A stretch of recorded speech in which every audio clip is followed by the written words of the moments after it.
Okay. Welcome to the Diastasis Project Q&A session number 2 with me. We are going to cover the question, how do you prepare for a second pregnancy when you have Diastasis Recti? Will it always be worse the second time around?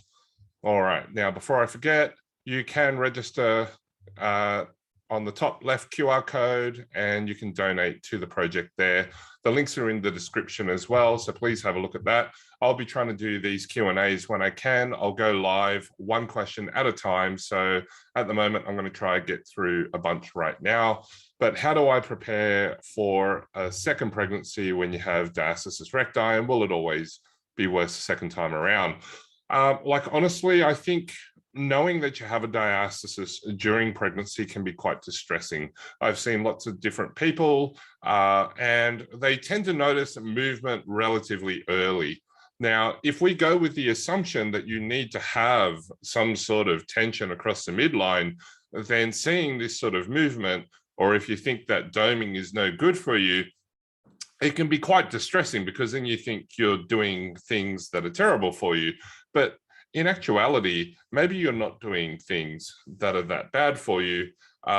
It's just a normal part of pregnancy and adaptation. So we know that the hormones during pregnancy will affect people in different ways, and it can affect how your skin behaves. It can affect how your tissues respond.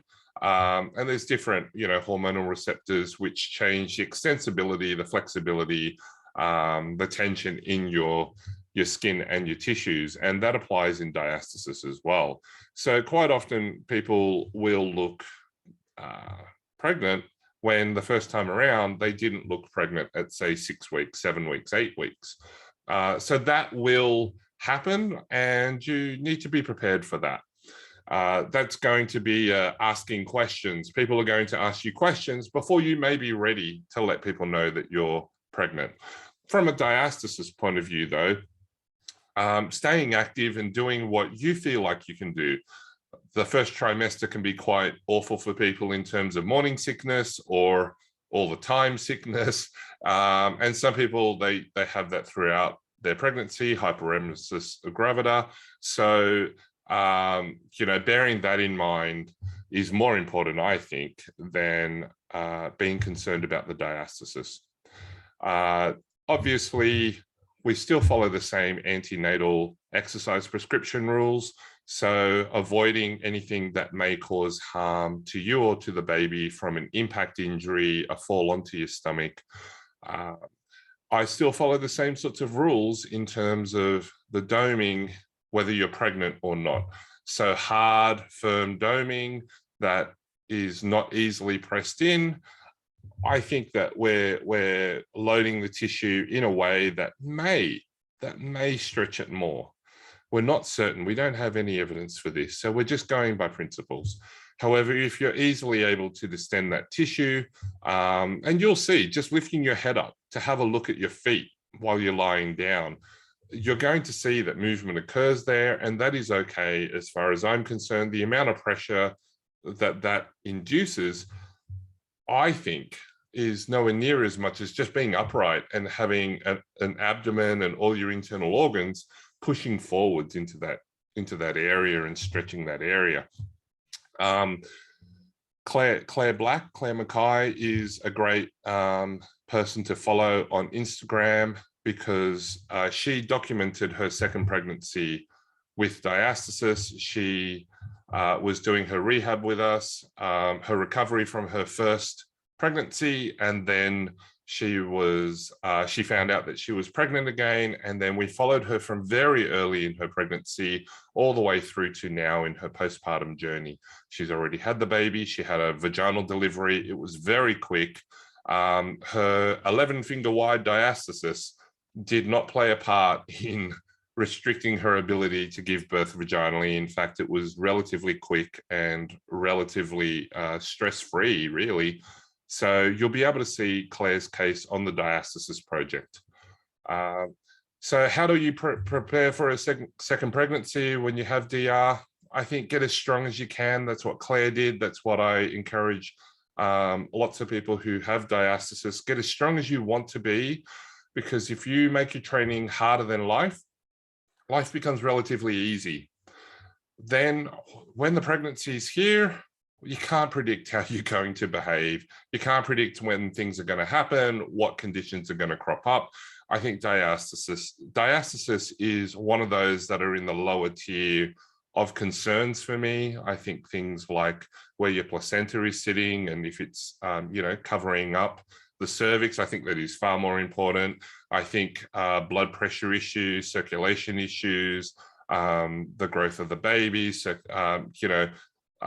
all of these things I think are just far more important than the diastasis. I am not particularly concerned about a diastasis. I don't think it's going to harm your baby. I don't think it's going to harm you.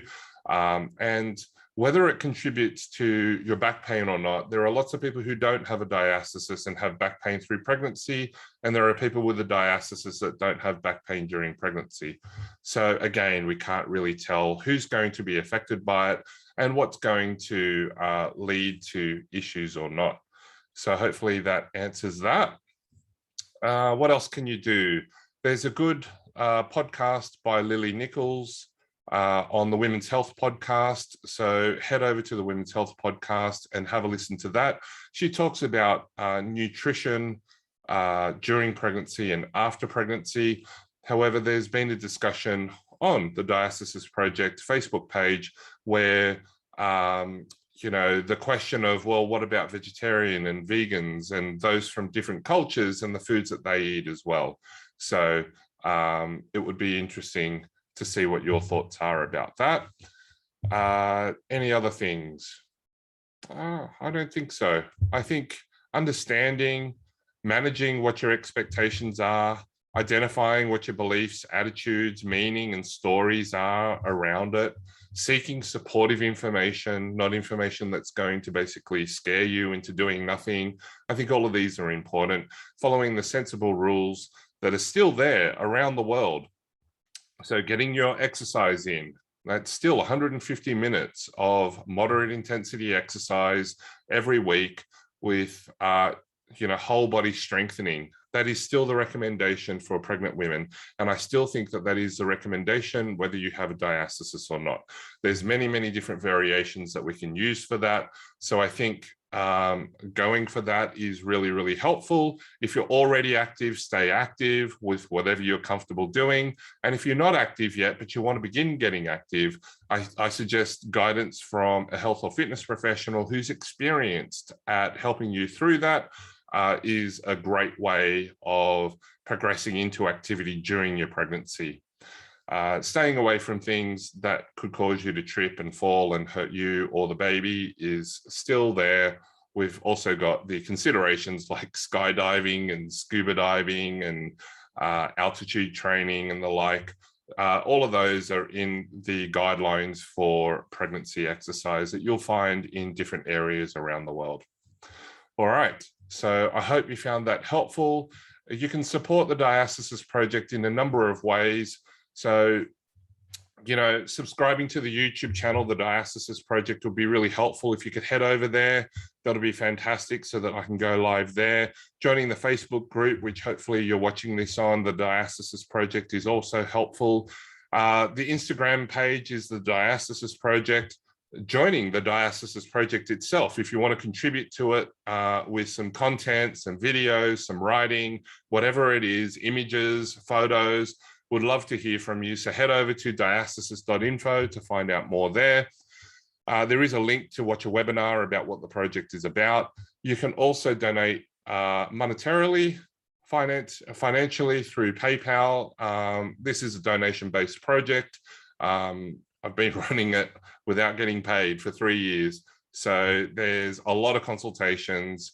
There's over 33 patients and over 65 consultations that have already occurred and they're ongoing.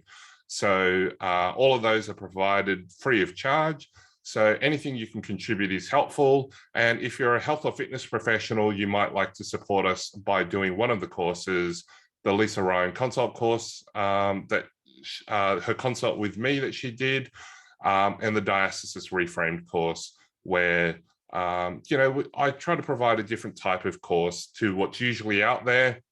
It's very inclusive, it's discussion based, and you get to take part. You're not just watching a course occur, you're taking part in it because there's reflection questions for you to do as well. So it's the same for the Lisa Ryan course.